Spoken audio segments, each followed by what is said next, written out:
السلام عليكم، ازيكم عاملين ايه؟ يا رب تكونوا بخير. باذن الله هنكمل مع بعض كورس الهاي فولتج وندخل في شابتر جديد معانا وهو الالكتريكال ايرثينج.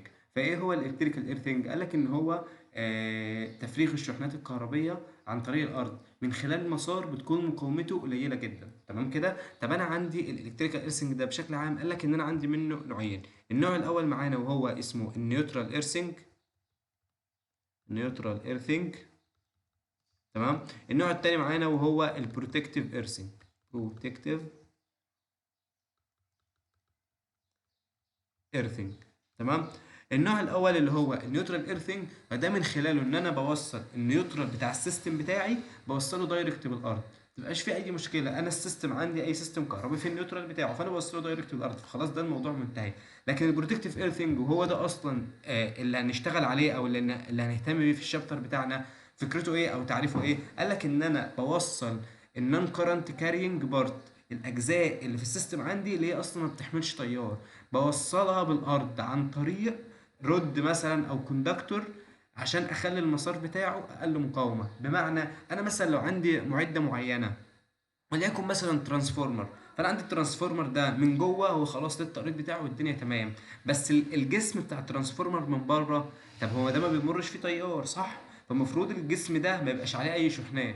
فقال لك بسبب بعض المشاكل او حاجه ممكن يتراكم عليه شحنات معينه، فيجي مثلا حد معدي وقرب من الجسم بتاعه يروح متكهرب تتفرغ فيه الشحنات دي. فقال لك لا، انا عاوز احمي المعده وفي نفس الوقت عاوز احمي الانسان. فقال لك ان انا بجيب الاجزاء اللي المفروض ما يمرش فيها تيار، وبقرضها بالارض عن طريق مسار بتكون مقاومته اقل. فهو ده البروتكتيف ايرثنج. يعني اللي هو مثلا ان انا عندي كده، لو قلت ان ده الفريم بتاع معده معينه، فاجي على الفريم ده واوصلها بالارض كده عن طريق ان انا بعمل تقريض ليها، عشان لو في اي شحنات متراكمه هنا، اي شحنات على الجسم ده، فتبدا تمشي في المسار ده عشان تروح للارض عندي. وبكده يبقى انا حميت المعده بتاعتي، وفي نفس الوقت حميت لو جه مثلا في انسان معدي هنا ولا حاجه، في واحد معدي هنا وجه لمس المعده بتاعتي، ما يتكهربش، ان مش هيبقى فيه شحنات بقى، هي خلاص كلها راحت للارض. تمام كده؟ طب انا عندي ده الشكل بتاعي. طب لو جينا رسمنا بقى شكل كروكي كده، ان انا قلت لك الجسم بيبقى ماشي ازاي او ايه اللي بيحصل. لو انا قلت لك ان انا لو عندي السيستم، ممكن نجيب اللون الاحمر، ان السيستم without earthing. without earthing، ايه اللي هيحصل معايا؟ لو جيت انا قلت لك يا عم ادي المعده اهي بالشكل ده كده، وسند على الارض، تمام، فانا عندي مفيش تقريض، فجي مثلا حصل اي فولت على المعده دي، ففي شحنات بره هنا على الجسم بتاعي، فجي واحد معدي بالشكل ده كده وراح ايه لامس المعده، فساعتها ايه اللي يحصل؟ هلاقي ان انا عندي الشحنات دي مشت في جسم الانسان لحد ما نزلت الارض. ما هو ده المسار اللي لقيته قدامها عشان تمشي فيه. فساعتها هلاقي ان الايه، الشخص ده مات بقى في ذمه الله، خلاص على كده ربنا يرحمه. تمام. والمعده نفسها ممكن يحصل لها دامج.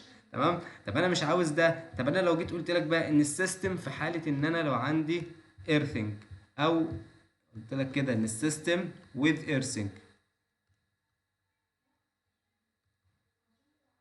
ايه اللي هيحصل معايا؟ يجي يا عم نفس الفكره، انا رسمت لك، جيت رسمت لك المعده اهي، وادي الارض عندي، بس قلت لك ان انا جيت عند جسم المعده دي اصلا وموصلها هنا بالارض، عامل لها ايه؟ عامل لها ايرثنج.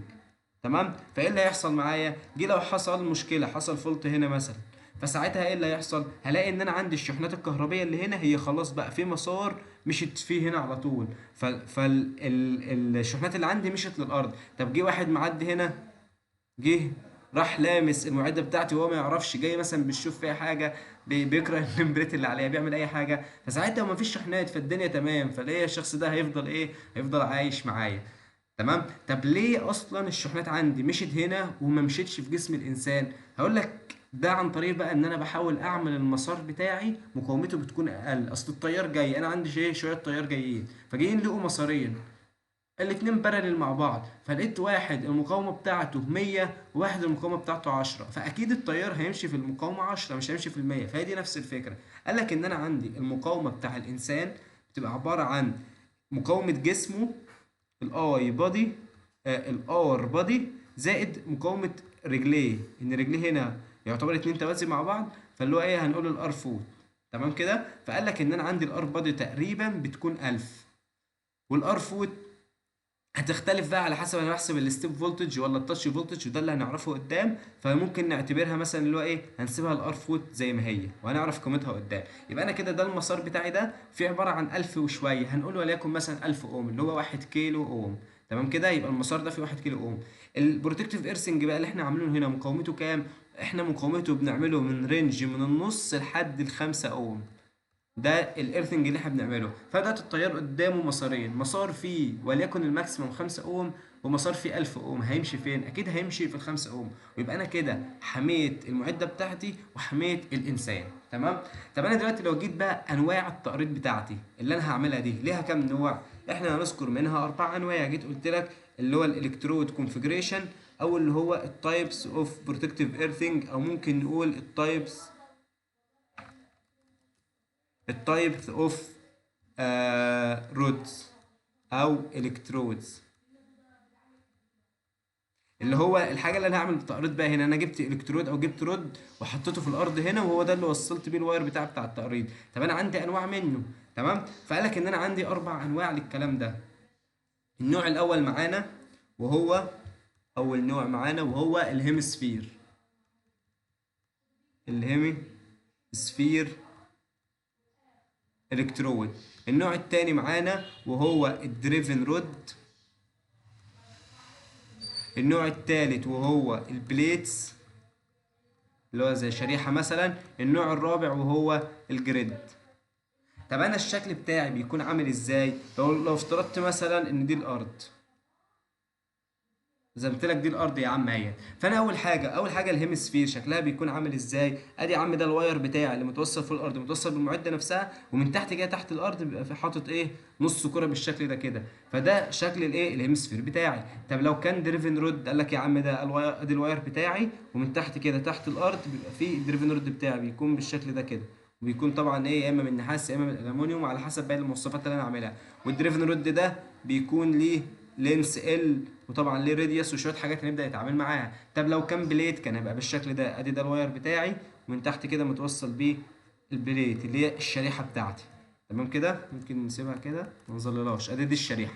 اخر حاجه بقى لو كان جريد اللي هي شبكه، كنت هلاقي عندي الواير كده بس من تحت كده، دي هي عباره عن شبكه مش مجرد بليت. يعني البليت ده هو ده لوح عندي، لوح مصمت. لكن الجريد بتبقى عباره عن مجموعه رودات متوصله مع بعض، صفوف واعمده بالشكل ده كده. فدي الجريد بتاعتي. فانا عندي دول ال4 انواع بتوع الالكترودز او الرود اللي انا بحطهم في الارض. احنا اللي هنهتم بيهم ايه؟ قالك اللي احنا اللي هنهتم بيهم او هنشرحهم الهيمسفير والدريفن رود. نبدا نتعامل معاهم ونعرف كل واحد حساباته ايه والمواصفات بتاعته. تمام كده. فنبدا باول حاجه معانا وهو الهيمسفير الكترود. واحد، شكل كبير اهوت، الهيمسفير الكترود.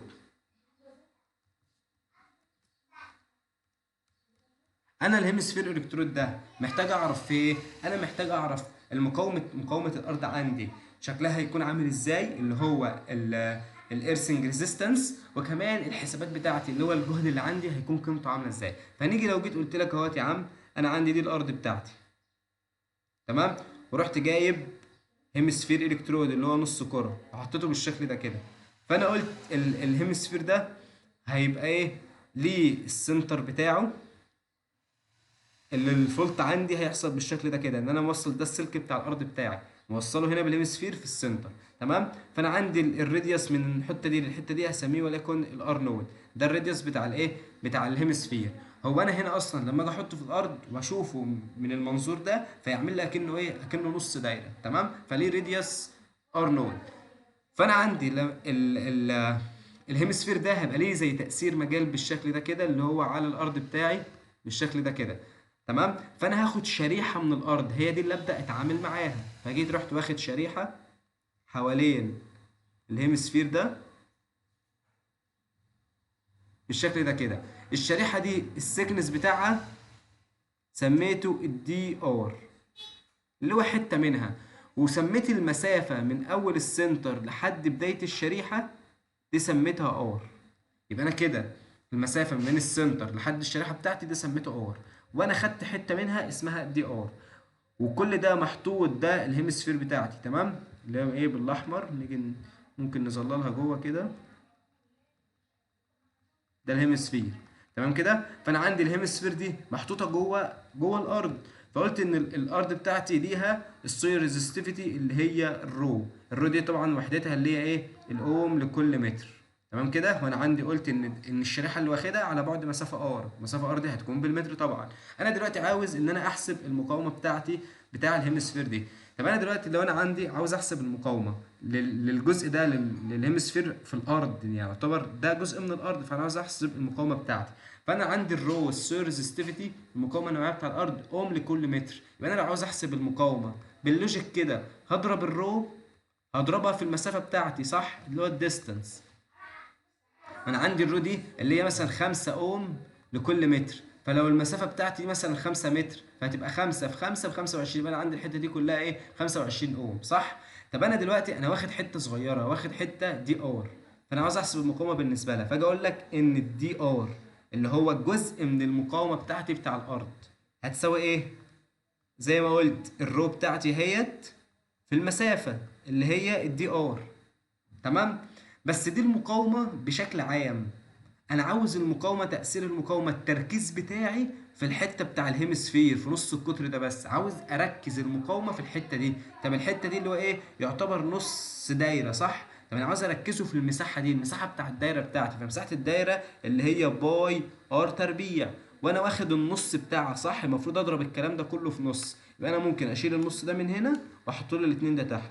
يبقى انا عندي الجزء ده انا عاوز اجيب حته صغيره، وبعد كده لما اكملها هجيب الايه المقاومه الكليه. فانا عندي ان الدي ار بتساوي الرو في الدي ار اللي هي الشريحه الصغيره اللي انا خدتها على ال 2 باي ار تربيع اللي هو التركيز بتاعي بتاع المساحه اللي انا عاوز احسب عندها. تمام. طب انا بقى لو عاوز اجيب الار نفسها، ادي يا عم الار هتبقى انتجريشن للكلام ده من الار نود لحد الما لا نهايه، ان انا عاوز احسب من اول من بعد نص القطر كده لحد ما اوصل لنهايه الارض بتاعتي اللي هي الما لا نهايه بقى اللي هتوصل لها لمين؟ الرو على 2 باي ار تربيع. كل ده بالنسبه ايه للدي ار.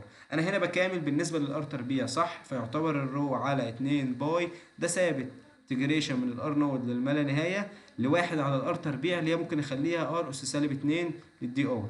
لما اجي اكمل الكلام ده اللي هو المفروض اللي هو ايه بزود واحد واقسم على الاس الجديد، فلما ازود واحد هتبقى ار اس سالب واحد واقسم على الاس الجديد اللي هي سالب واحد، تبقى اكنها بتساوي ايه سالب الار تربيع. يعني ده بتساوي الرو على 2 باي سالب الار اس سالب واحد اللي هي سالب واحد على ار. تمام كده من الار نود لحد الما لا نهايه. اجي بقى اعوض بالما لا نهايه، هتبقى واحد على ما لا نهايه بزيرو ناقص اللي فوق ناقص اللي تحت ناقص واحد على ار نود يديني اللي هي الار نود نفسها، واللي هي ايه؟ هي طبعا دي في المقام صح كده، تبقى اللي هي واحد على الار نود. فهتنزل في المقام تحت هنا، فهلاقي ان القانون بتاعي يبقى رو على 2 باي في الار نود. يبقى اقدر الخص له كده اقول له ان الار ايرثنج مقاومه الايرثنج عباره عن ايه؟ عباره عن الرو على 2 باي ار نود بالشكل ده كده.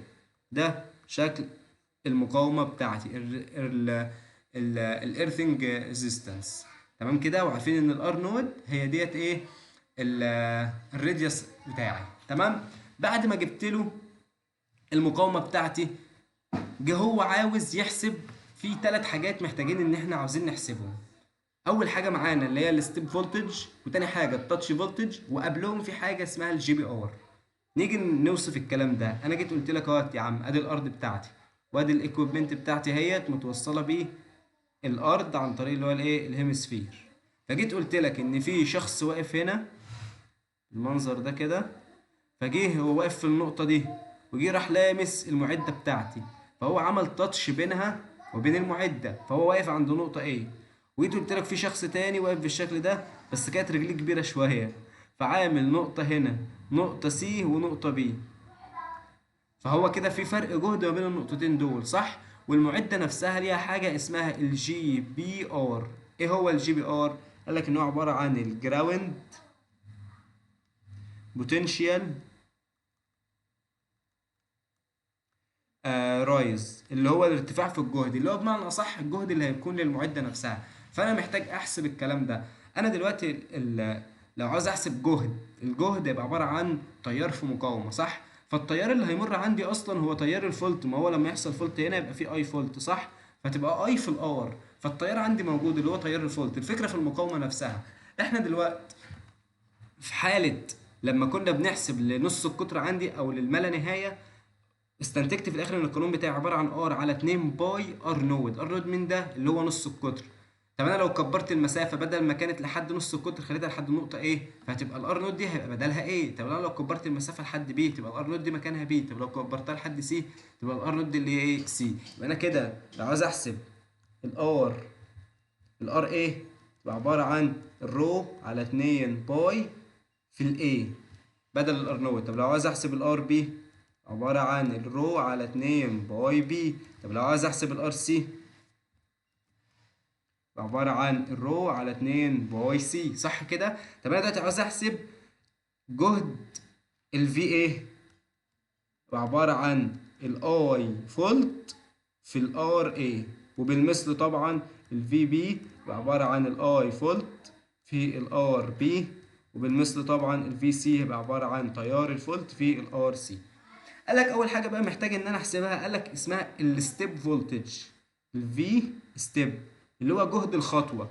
قال لك ان انا الشخص ده نتيجه ان في تيار هنا، في تيار فولت حصل هنا فينشئ عنه مجال هيمر بالارض هنا، فالمجال ده اللي هو هيأثر لي هنا على الارض فيحصل فيها المقاومه بتاعتي، فحسبنا الحساب بتاعتنا كلها صح كده، فهتأثر. ونتيجه ان الرجلين بتاعته في مسافه ما بينهم في النص فيبقى في جهد عند النقطه بي مختلف عن الجهد النقطه سي، فنتيجه فرق الجهد ما بينهم هيمر فيه تيار، فانا محتاج اعرف فرق الجهد ما بينهم. يبقى انا كده عندي الفي ستيب بيبقى عباره عن الجهد بتاع النقطه بي ناقص الجهد بتاع النقطه سي، وعرفنا هنجيبه ازاي. تاني حاجه عاوز يحسب الفي تاتش. ان انا قلت لك ان الشخص ده هيجي يلمس المعده صح، فانا عندي في جهد عند النقطه A وفي جهد على المعده نفسها اسمه الجي بي ار، ففي فرق جهد ما بينهم فيمر فيهم تيار، فانا محتاج اعرف الجهد ده بكام. ليه؟ عشان طبعا بناء على قيمه الجهد هنا هيمر تيار معين، فقيمه التيار دي هشوف بقى هي قيمتها كام عشان هتاثر لي على الانسان اللي هو هتموته، ولا هتكون حاجه بسيطه تعمل له حروق، ولا هتكون حاجه ابسط شويه اللي هو تزغزغه بس زي ما اقول لك ده ايه ده في حاجه كده بسيطه. فانا محتاج اعرف الجهد ده، فاجي اقول لك ان جهد التاتش هيبقى عباره عن ايه، عباره عن الجي بي ار ناقص الجهد النقطه اللي انا عاوز احسب عندها التاتش اللي هو واقف عند النقطه ايه، تبقى عندي الفي اي. تمام كده. طب انا الجي بي ار هحسبها ازاي؟ اجي اقول لك ان الجي بي ار اللي هو جهد المعده هيبقى عباره عن تيار الفولت برضو بس في الايه مضروب في الار، الار ايرثنج اللي هي مقاومه الارثنج اللي احنا حسبناها في الاول خالص، اللي هي كانت عباره عن رو على 2 باي ار نود. يبقى انا كده الفكره في الهيمسفير الكترود اللي احنا عملناه، اول حاجه استنتجت له قانون الار ايرثنج. ده اللي هيختلف معايا ما بين الهيمسفير وما بين الدريفن رود. تمام كده. قانون الار ايرثنج هنحسبه ازاي؟ بعد ما جبت الار ايرثنج الباقي بقى ده ثابت، اللي هو ايه، عاوز احسب الفي ستيب، اشوف الشخص واقف ايه النقطتين اللي واقف عندهم، واروح اجيب الايه، جهد النقطه الاولى ناقص جهد النقطه الثانيه. تمام. طب الجهود يبقى عباره عن تيار الفولت في المقاومه. طب المقاومه انا مستنتج القانون بتاعها واخد بالي ان انا شلت نص القطر الراديوس وحطيت مكانه ايه المسافه اللي هو واقف عندها، واقف عند ايه ولا بي ولا سي. ده الستيب فولتج. بعد كده عاوز يحسب التاتش فولتج فيبقى عباره عن الجي بي ار ناقص جهد النقطه اللي هو واقف عندها اللي هو عمل عندها تاتش، صح كده.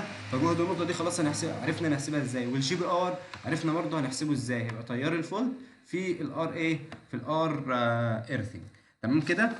طب انا دلوقتي حسبت له الستيب فولتج والتاتش فولتج. طب انا بحسبه ليه، او القيم دي بحسبها ليه؟ انا دلوقتي لما حصل هنا ستيب فولتج ففي جهد عند نقطه بي جهد عند نقطه سي ومختلفين، صح كده. فلما في فرق جهد بين نقطتين اكيد هيمر بينهم تيار، فقيمه التيار اللي هتيجي هنا عاوز اعرف هي هتاثر بقى على الانسان ان هي زي ما قلنا هتعمل له ضرر ولا لا. يبقى انا كده المفروض يبقى في عندي جهد ستيب ما تزيدش عنه، عشان لو زادت هيولد لي تيار كبير فيأثر على الإنسان. يعني بمعنى صح أنا في قيمة قلاه وفي قيمة ما ينفعش أزيد عندها، لازم أعمل حل للجزء ده أحميه بأي طريقة عشان جهد الستيب ما يزيدش عند قيمة معينة. ولنفترض مثلا 300 فولت، يبقى أنا المفروض إن أنا لازم أظبط الدنيا هنا عشان مهما حصل وجيت حسبت الستيب فولتج لأي شخص هيقف هنا ما ينفعش الجهد يزيد عن 300 فولت. ليه؟ بعدها قيمة التيار هتزيد فهتأثر على الإنسان ده. بنفس الطريقه جهد التاتش ان انا لما يقرب من المعده لما يلمسها فرق الجهد ما بينه وما بين المعده اللي هو الجي بي ار والاي هيمر تيار، فانا عاوز برضو ان القيمه دي تكون قليله عشان ما تولدش تيار يعمل لي ضرر على الانسان، صح كده؟ فقال لك ان احنا محتاجين نحسب حاجه اسمها الالاوبل ستيب فولتج والالاوبل تاتش فولتج، اللي هو بمعنى صح دي اقصى قيمه اقدر احققها هنا عشان ما يعمليش دامج على الانسان. بنيجي كده القيم اللي احنا حسبناها فوق دي الاكشوال، القيم الفعليه. انا عاوز احسب بقى ايه الالاوبل في ستيب اللي هو الستيب فولتج والالاوبل تاتش فولتج. قال لك ان انا عندي الالاوبل ستيب فولتج والتاتش فولتج هم معتمدين على المقاومه النوعيه بتاع الارض، مش معتمدين على الايه، على المسافه. القيمه الالاوبل اللي هنا معتمده على المقاومه النوعيه بتاع الارض اللي عندي. يعني انا هنا لو هي ارض بس، فانا اللي هو ايه مقاومتها هتكون بقيمه معينه، المقاومه النوعيه بتاعتها. طب لو دي كانت تربه طينيه مش تربه رمليه مثلا، طب لو التربه دي فيها املاح، فيها معادن، طب كل ده هيأثر معايا على السويل ريزستيفيتي، صح كده؟ فانا بمعنى اصح عاوز اغير في التربه دي عشان اوصل للقيمه القلاو بتاعتي، صح؟ فلو نيجي نمسك كده اول حاجه اللي هو القلاوبل ستيب فولتج، تمام؟ ممكن نيجي نكتبه بالازرق، قلت لك الفي ستيب قلاو هتكون بتساوي ايه؟ قال لك ان هي عباره عن الاي بودي اللي هو التيار اللي هيمر في الانسان في الار ال واللي هي ايه القيمه اللي اقدر احسبها. فقال لك ان الاي بودي عن طريق الحسابات عندنا وعملوا شويه كالكوليشنز كده، وصلت ان انا عندي الاي بودي بيبقى عباره عن كفانكشن في التايم 0.157 على جذر التي، وهو هيديني قيمه التي ده، تمام كده؟ يبقى ده كده ده الاي بودي مضروب في المقاومه. قال لك المقاومه تبقى عباره عن ايه؟ احنا لما اتكلمنا في الاول قلت لك ان جسم الانسان ده عباره عن الار بودي زائد الار آه زائد الار فوت اللي هو مقاومه رجل الانسان، تمام كده؟ فانا عندي هتبقى مضروبه في الار بودي اللي هي تقريبا بتكون 1000 زائد الار فوت اللي هي رجل الانسان. انا دلوقتي قال لك لو جينا رسمنا كده في حاله الستيب فولتج، الشخص اهوت ادي ايديه وادي يا عم رجليه، فجيت ان انا قلت لك لو قلت ان انا كل رجل ليها المقاومه بتاعتها، صح؟ فهو حصل ستيب فولتج، صح كده؟ ففي حاله الستيب فولتج التيار بتاعي هيمشي كده، ده التيار اللي هيمشي منهم كده، ما هو ده في جهد هنا وجهد هنا، فالتيار هيمشي ما بينهم، صح؟ فقال لك ان انا عندي من الحسابات والاستنتاجات استنتجت ان المقاومه بتاع كل رجل عباره عن 3 رو، تمام؟ 3 رو يعني الار اف بتاع كل رجل هي 3 رو، فانا عندي دول الاثنين سيريز مع بعض، فساعتها تبقى المقاومه المكافئه بتاعتهم عباره عن 6 رو، ديت كده 6 رو. يبقى انا كده الفي ستيب الالاو في حاله في الحاله الاولى اللي هو ايه الفي الاو بتاعي في حاله الستيب فولتج يبقى عباره عن ايه 0.157 على جذر التي، وهو هيبقى مديني التايم مضروب في المقاومه اللي هي ار 1000 اللي هي الار ديت اللي هي الار بادي زائد الار فيت اللي هي عباره عن الار فوت اللي هي عباره عن 6 رو، تمام كده؟ ده القانون الاول معايا. طب لو جينا على الفي تاتش الاو بقى عباره عن ايه؟ نفس الفكره، تبقى الاي بادي في الار الاو، الاي بادي ثابت ما اتغيرش 1.5 157 على جذر التي مضروب في المقاومه بتاعتي، ادي يا عم ال1000 اللي هي الار بادي زائد جسم الانسان. جيت قلت لك ان انا يا عم في التاتش فولتج ادي هو الانسان واقف كده هيجي يلمس المعده بتاعتي، فالتيار هيمشي ازاي؟ هيجي ادي الرجل الاولى وادي الرجل التانية، فهو التيار عندي هيجي كده، ما هو جاي من المعدة يجي يتجزأ هنا وهنا، فهو هيجي يتجزأ عليهم، فالاتنين دول توازي، وانا قلت ان كل رجل فيهم 3 رو، يبقى انا عندي هتبقى واحدة فيهم على عددهم اللي هي 3 رو على الاتنين اللي هي تبقى 1.5 رو، يبقى انا عندي المقاومة هنا في حالة التاتش فولتج تبقى عبارة عن 1.5 رو، وطبعا الرو هو بقى مديها لي جيفن في المسألة. يبقى انا كده لو نسيت في حاله الستيب ولا التاتش هي 6 رو ولا 1.5 رو ارسمها، طب في الستيب الجهد من رجلين الاثنين فيبقوا توالي اهوت، لكن في التاتش هو جاي من المعده لرجليه، فمش هنسى الحته دي، تمام كده؟ طب انا كده حسبت له قيمه الفي الاو في الستيب وفي حاله التاتش، تمام؟ طب انا دلوقتي جيت بعد ما حسبتهم جينا مثلا في الاكشوال القيم الاكشوال لقيت مثلا ان الجهد الستيب ب 500، تمام كده؟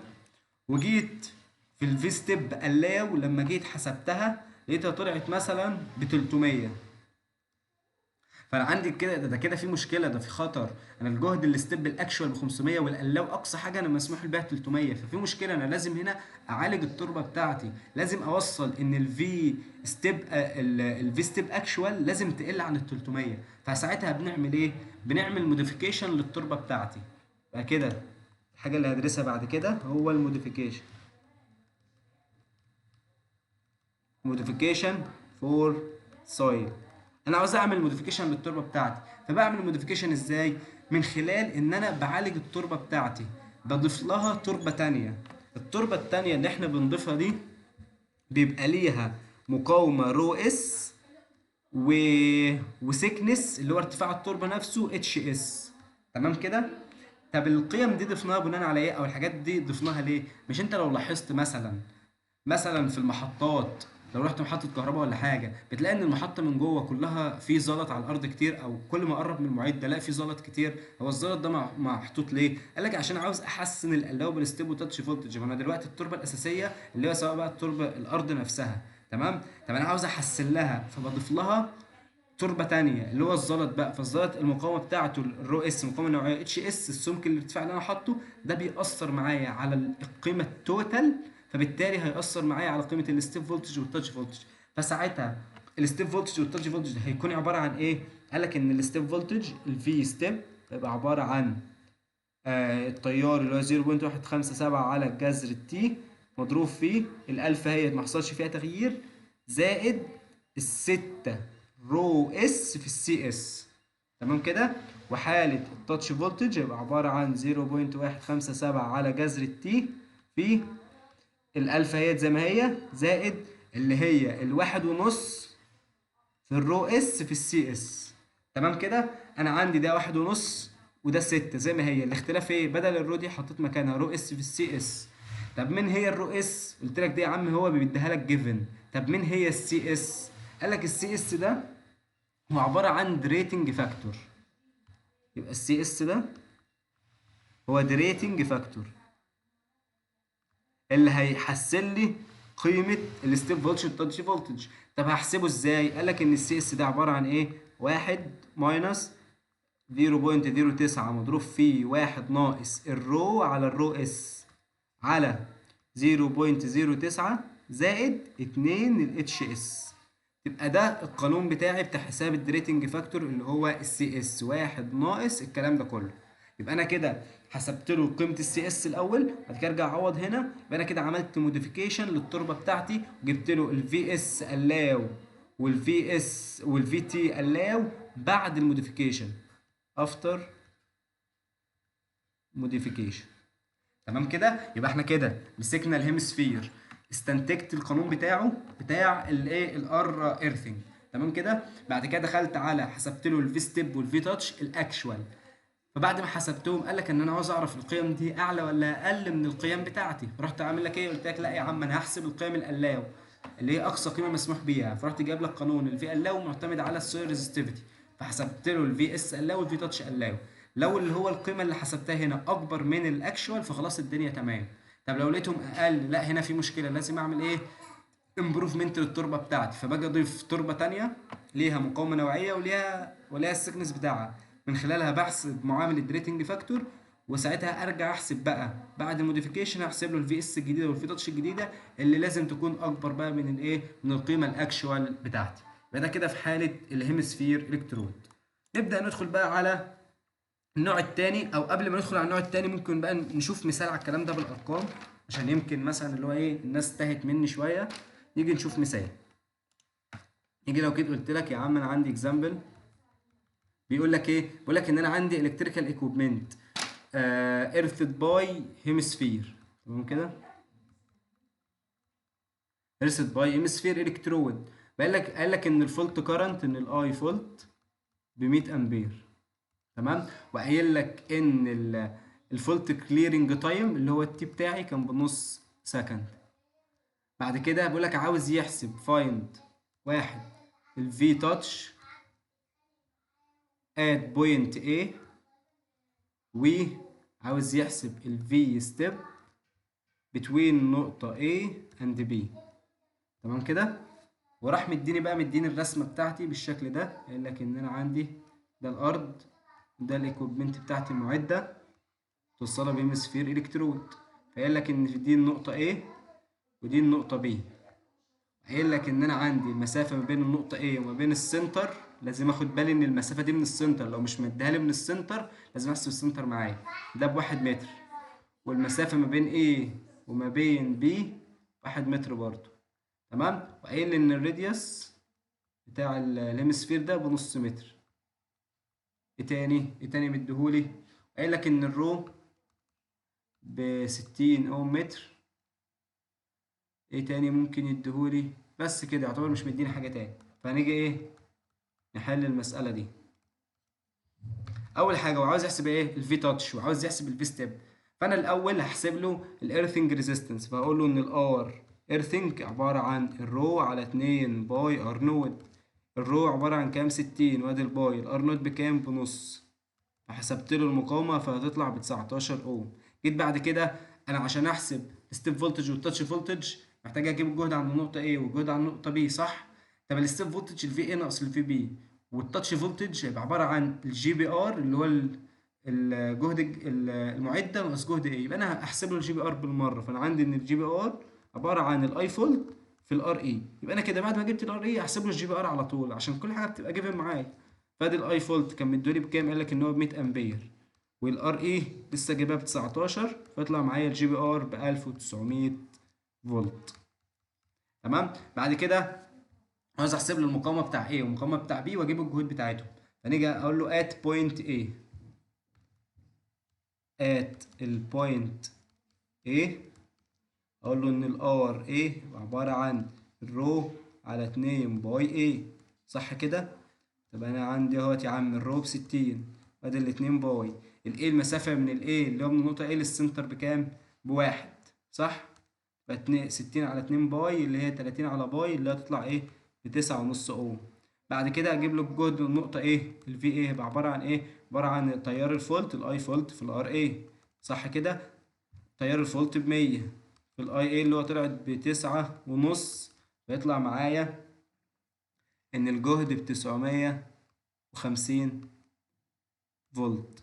تمام. بعد كده at البوينت B عبارة عن ان الار بي عبارة عن الرو على 2 باي بي. المسافة بي ما يجيش واحد ينسى ويكتب 1 متر، لا هي بي من بي لحد السنتر بتاعي، فواحد زائد واحد اللي هي 2، ده في المسافة عندي ب2 منساش. يبقى ده 60 على الأربعة باي. تمام. فتطلع بيه 4.77 اوم.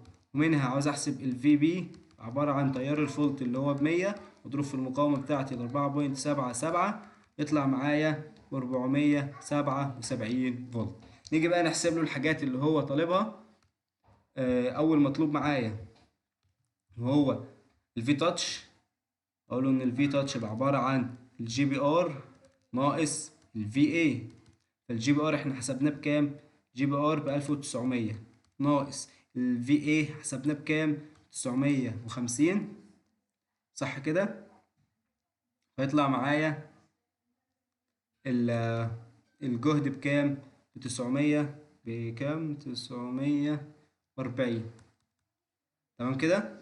بعد كده ده طبعا الفي تاتش بالايه؟ بالفولت. بعد كده عندي الفي ستيب عبارة عن الفي اي ناقص الفي بي. فانا عندي الفي اي اللي هي 940 950 قصدي، ناقص ثواني كده. ماشي 900. هنا كام؟ معلش ثواني. جهد النقطة ايه احنا حسبناه بكام؟ جهد النقطة ايه اهوت اللي هو 950. عندي ده 950 ناقص الفي بي اللي هو طلع ب 477، ومنها اجيب له الفي ستيب. تمام كده؟ اللي هو يطلع معايا ثواني 950 ناقص 477 فيطلع معايا 473. 473.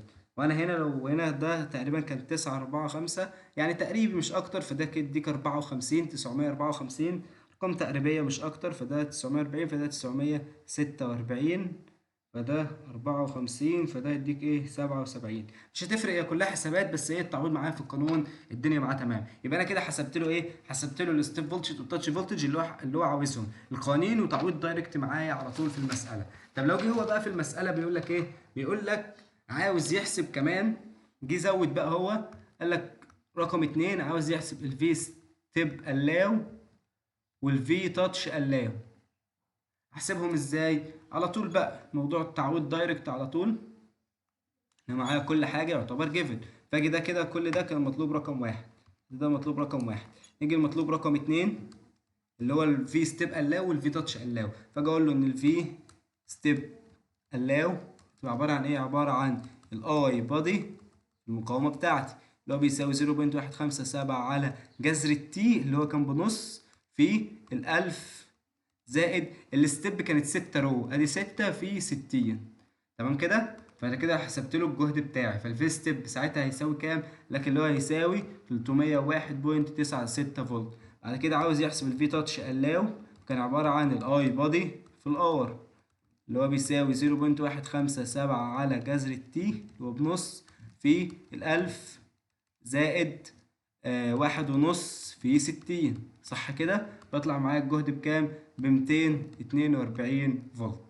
فاجي اخد بالي من حاجه بقى هنا، لو جيت بقى قارنت الستيب فولتج والتاتش فولتج، القيمه الالاو مع القيمه الاكشوال، القيمه الاكشوال فوق اهيت، دي القيم، دول القيمتين الاكشوال. تمام، فلقيت ان الستيب فولتج الالاو ب 301، الستيب فولتج الاكشوال طلع ب 477 اكبر منه، صح كده، والفي تاتش نفس الفكره. فانا هنا لا ما ينفعش، انا هنا لازم اعمل موديفيكيشن للسيستم بتاعي. يبقى مطلوب رقم 3 ان اعمل لي موديفيكيشن للسويل، صح كده، مطلوب رقم 3 لو انا عاوز اعمل ايه موديفيكيشن. انا في حاله الموديفيكيشن دي نيجي هنا في الموديفيكيشن عندي طريقتين ممكن يسالني بيهم في الموديفيكيشن. اول طريقه ان هو هيديك جيفن الرو اس والاتش اس، وهو عاوز يحسب، لا يقول لك فايند الفي اس والفي تي الجديده النيو. تمام، ده طريق. الطريق التاني ممكن هو يعمل ايه بقى، هيديك جيفن الرو اس بس، ويقول لك ايه فايند الاتش اس اللي هو السمك بتاع الايه الطبقه اللي انا هضيفها. فهنتعامل مع دول ازاي؟ لو جه عندي الطريقه الاولى قلنا دي واحد او ده A وده B، لو جالت الحل، لو جالي الاسلوب ده او جالي الاسلوب ده، هتعامل مع كل واحد فيهم ازاي؟ فنيجي لو بالنسبه لايه، انا هنا بقى مش هطلع ارقام، انا هحط لك الفكره على طول. انا بالنسبه لايه هو اداني دايركت الرو اس والاتش اس، فساعتها اول حاجه اعمل ايه، اول حاجه احسب له السي اس اللي هي كانت عباره عن 1 ناقص 9 من 100 في 1 ناقص الرو على الرو اس على ال 9 من 100 زائد 2 الاتش اس. وانا الرو معايا، الرو اس معايا، الاتش اس معايا، فكل حاجه معايا، فجبت له السي اس. بعد كده جاي اقول له يا عم الفي ستيب عباره عن الاي بادي اللي هو خلاص عارفينه في المقاومه اللي هي كانت عباره عن الالف، زائد الستيب هتبقى 6 الرو اس في السي اس، والرو اس جيفن والسي اس لسه حاسبها، والفي تاتش هتبقى عباره عن الاي بادي في الالف، زائد واحد ونص في الرو اس في السي اس، وانا عندي الرو اس هحسبها والاس جايبها. فده كده تمام، دي الحاله الاولى ودي الحاله السهله. الحاله الثانيه بقى بيه، لو هو اصلا اداني الرو اس بس وعاوز يجيب الاتش اس، فساعتها هعمل ايه، هقول له اول حاجه ان انا عندي ان الفي اس نيو لازم يكون اكبر من الفي اس اكشوال اللي انا حسبتها. انا الفي اكشوال طلعت بكام، ب 477، فهقول له ان انا عندي ان الفي اس لازم تكون اكبر من ال 477، فهشتغل شغل متباينه. بمعنى انا عندي بقى الفي اس نيو، نيجي هنا الفي اس نيو بكام، تبقى الاي بادي في اللي هي 1000 زائد 6 رو اس في السي اس، صح كده، لازم كل ده يكون اكبر من ال 477.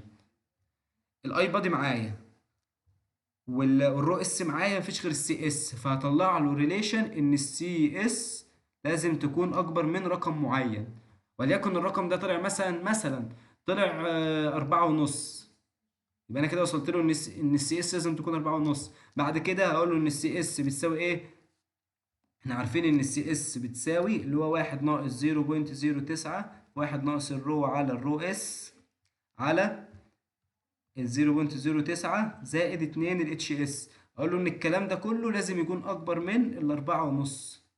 تمام. الرو معايا والرو اس معايا، مفيش اي حاجه موجوده غير الاتش اس. هضرب الجزء ده كله هضربه في الاربعة ونص، فبقى طرفين. هحسب القيمه دي واقسم عليها واوصل لقيمه، اقول له ان الاتش اس لازم تكون اكبر من رقم معين واجيب له هنا. تبقى ده كده الحل بتاعي، قيمه الاتش اس اللي هو ايه، اللي هو طالبها. يبقى في الاخر هتطلع على شكل متباين ان هي تبقى اكبر من قيمه معينه. فدول الحالتين عندي اللي هو ايه، اللي هو ممكن يطلبوه. ويبقى احنا كده خلصنا النوع الاول معانا اللي هو كان مين، كان الهيمسفير. تمام كده.